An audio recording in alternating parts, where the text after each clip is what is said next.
Bismillahirrahmanirrahim. Assalamualaikum warahmatullahi wabarakatuh. Salam komania, salam sejahtera untuk kita semua. Alhamdulillah, kali ini saya mau berbagi tentang pedihnya ataupun lika-liku dalam sebuah memelihara perkutut ya.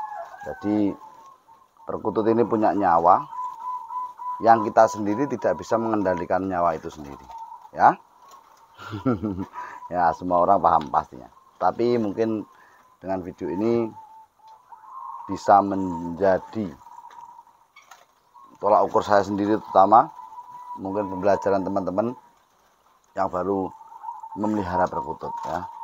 Entah itu yang beli untuk gacoran, entah itu yang untuk branding, untuk ternak. Nah, ini saya mau cerita sedikit pengalaman saya yang mungkin agak ekstrim. Ya, agak ekstrim.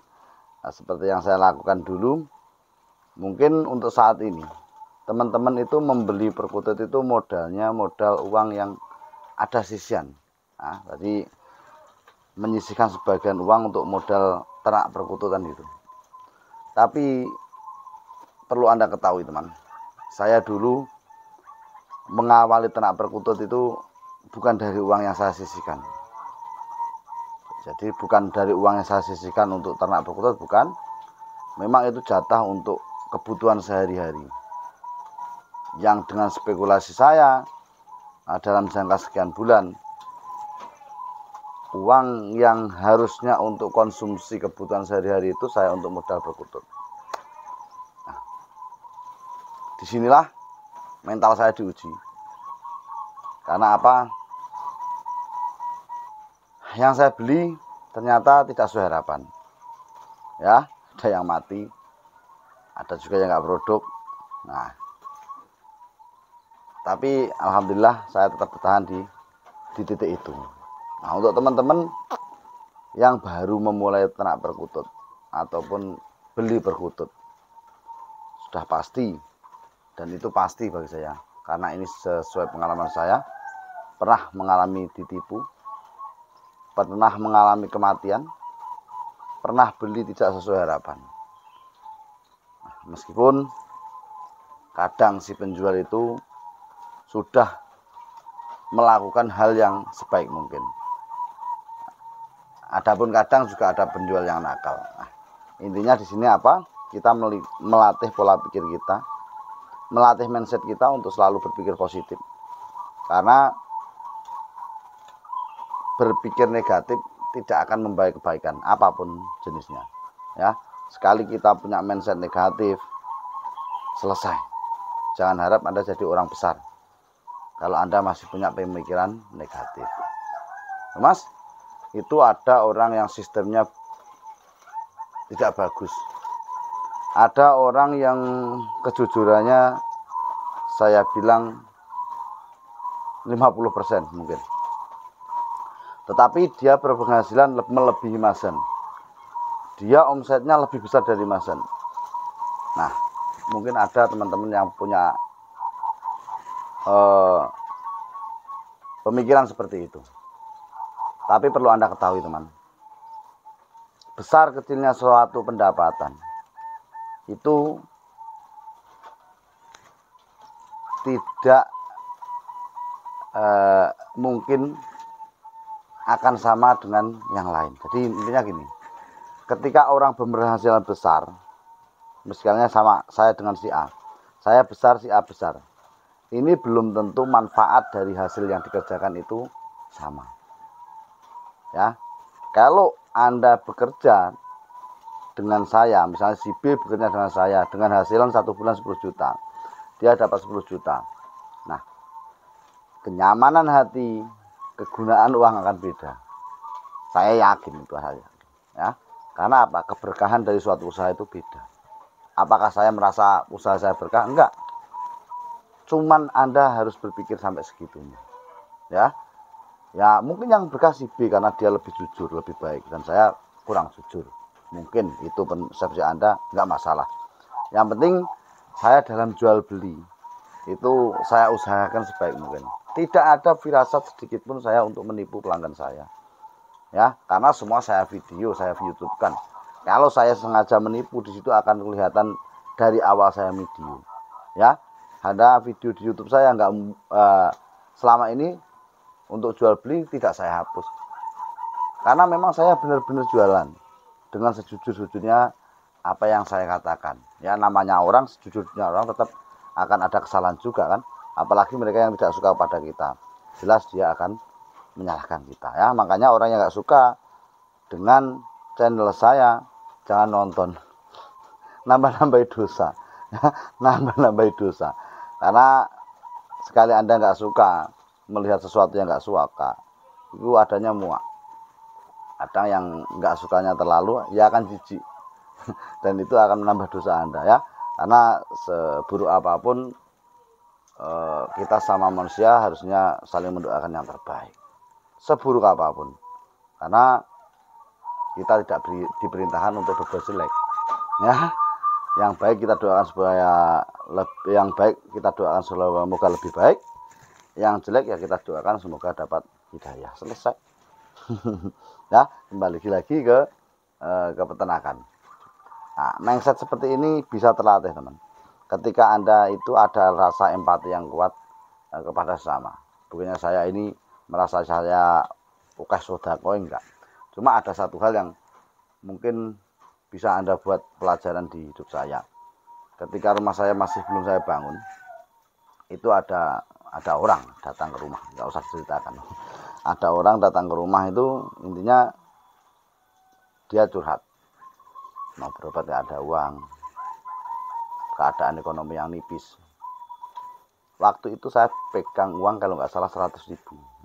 100.000 saya pegang. Ketika orangnya pulang, ya dengan berat hati saya bilang saya tidak bisa mengusahakan karena itu di luar real saya, di luar kemampuan saya. Saya cuma bisa saya bisa mengusahakan, cuma tidak bisa memastikan karena itu semua di luar kendali saya. Nah, akhirnya dia pulang, saya kasihlah uang 100.000 kepada orang tersebut. Setelah orangnya pulang, itu saya ditanya oleh mama saya, istri saya, "Loh Mas, duit ini karek kuwi tok. Lah duit kuwi mbok kene uang terus engko blonjone kanggo apa?" Uangnya itu cuma tinggal 100.000 doang itu, Mas. Untuk belanja ya itu. Kenapa kamu kasihkan orang? Nah, terus nanti belanjanya pakai apa? Saya bilang, syukur enak rezeki diri. Nanti ada rezeki sendiri. Itu rezekinya orang tadi berarti. Karena saya waktu memberi itu ya refleks ya melihat iba sama manusia, ngomong nggak ada uang, posisi sakit, saya kan sehat. Kalau orang sehat, kalau butuh laparan bisa ditunda. Kalau orang sakit itu nggak bisa. Refleks. Nah, mungkin teman. Mindset seperti ini harus dibangun dalam sebuah peternakan. Saya tidak membahas orang yang hobi, yang turah duit, yang duitnya berkelimpahan, enggak.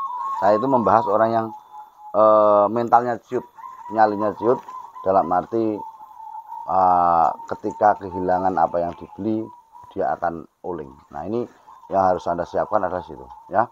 Ketika Anda membeli dalam mungkin di tempat saya, insya Allah sebelum keluar dari kotak itu tanggung jawab saya, ya. Jadi selama burung dalam kotak itu tetap tanggung jawab saya. Ya, Mas Han, misalnya gini-gini bagaimana? Saya itu selalu, misalnya ada yang bilang, Mas Han, nanti kalau ditipu orang di sana ditukar burung dan lain-lain gimana? Enggak masalah, ya. Saya itu insya Allah selalu husnudzon dengan apa yang terjadi. Kalau ditipu urusannya di akhirat nanti. Makanya kalau Anda mengira saya itu menipu di jual beli saya, Anda nanti di akhirat ketemu saya, bisa Anda tuntut ya. Dan itu lebih menyakitkan. Ya, saya lebih menyakitkan kalau memang benar-benar saya ada unsur menipu dalam ranah jual beli itu tadi. Sebaliknya, ketika Anda menipu saya, ya saya di akhirat nanti nagih Anda. Enggak. Insya Allah dengan kerendahan hati saya itu uangnya Allah dan saya kembalikan ke Allah. Ketika Anda beli ke tempat saya nggak bayar, awalnya ada Mas, orang yang beli nggak bayar ada. Ada saja, nggak masalah. Ketika Anda membeli ke tempat saya nggak bayar, ya saya anggap itu celengan nanti di sana. Selesai. Jadi saya nggak berpikir ribet apa harus nagih, nggak. Kalau saya itu dalam jual beli nagih itu biasanya cuma 1 kali 2 kali selesai. Setelah saya ingatkan 1 kali 2 kali nggak ada respon, ya selesai, ya sudah, saya biarkan saja, biar Allah yang mengaturnya, itu di luar kemampuan saya. Ya, sekali lagi ternak butut itu butuh rasa empati yang kuat. Ya, seorang pengusaha itu harus dibesarkan loyalitasnya kepada teman, saudara, tetangga. Dengan begitu insya Allah barang siapa yang melancarkan, memudahkan urusan orang, maka urusan kita akan dipermudah. Ya, dalam segi apapun, saya kira saya ini orang yang lemah. Saya itu tidak berpendidikan tinggi, cuma pengalaman kerja sana sini saja yang saya pakai, dan alhamdulillah dengan cara ini, ya tentunya pertama ridho orang tua, dan kedua empati kita besar, lambat laun kita akan menuai hasilnya. Ya kalau tidak di dunia ini ya di akhirat nanti. Selesai itu aja. Kadang orang itu repot menilai sesuatu itu imbal balik aja yang ada. Ya, bagi saya, saran saya yaitu jadi jangan terlalu merasa memiliki. Nanti kita akan mudah ya. Lagi dalam ternak berbutut, mungkin modal Anda itu modal yang bisa dikatakan modal khusus untuk ternak itu. Sedangkan saya sendiri dulu itu uang belanja pun saya buat modal dan tidak berhasil. Dan Anda bisa bayangkan sendiri ketika uang belanja rumah kita gunakan untuk usaha dan usaha itu tidak berhasil, betapa hebohnya dalam sebuah rumah tangga. Ya, untuk teman-teman sekali lagi, karena ini dunia online, mungkin ada kesalahan dari saya yang tidak saya sengaja ataupun yang saya sengaja, yang di luar pengetahuan saya mohon maaf yang sebesar-besarnya ya. Sekali lagi tidak ada unsur kesengajaan saya melukai atau menyalahi atau menipu siapa saja ya. Kalaupun itu ada di pikiran Anda, ya saya mohon maaf yang sebesar-besarnya ya. Sekali lagi, usaha berbutut ini nyawa ya, kita harus siap dengan segalanya, entah itu mati, entah itu sakit dan lain-lain ya. Intinya ketika saya jual ke pelanggan, ya segeralah konfirmasi ketika burung di tempat Anda, ketika beli ke saya itu dalam keadaan apa, konfirmasi ke saya ya, kita ngobrol, kita sharing baiknya bagaimana ya. Seperti kejadian kemarin itu, kesalahan saya kirim ke saudara, ada kecelakaan di jalan itu, kepalanya itu sampai hampir putus karena kena kotak buahnya itu, lubangnya rusak. Jadi mungkin itu kecelakaan masuk ke situ dan tidak bisa keluar, dan ini mati. Nah, ini kita rundingkan secara kekeluargaan, kita rundingkan dengan baik-baik bagaimana enaknya ya. Jadi semua masalah itu bisa diselesaikan ketika kita berhati dingin, ketika kita musyawarah dengan baik ya. Sekian masukan motivasi saya dalam memelihara berbutut. Ada kurangnya karena lemahnya saya, banyaknya dosa saya, mohon dimaafkan. Ada lebihnya murid dari Allah Subhanahu wa taala. Salam ngutut sopai patut.